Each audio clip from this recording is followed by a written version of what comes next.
कल पूर्णिया जिले के किन किन जगहों पर अतिक्रमण को लेकर चलेगा बुलडोजर, जान ले पूरी लिस्ट, नहीं तो होगा भारी नुकसान।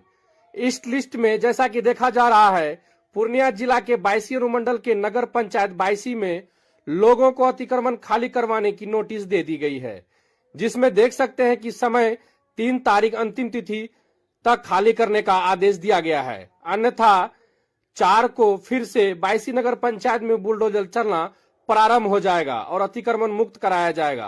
इसलिए बायसी वालों हो जाए सावधान, नहीं तो होगा यहाँ के दुकानदारों को भारी नुकसान। समय सीमा से पहले ही कर दे अतिक्रमण।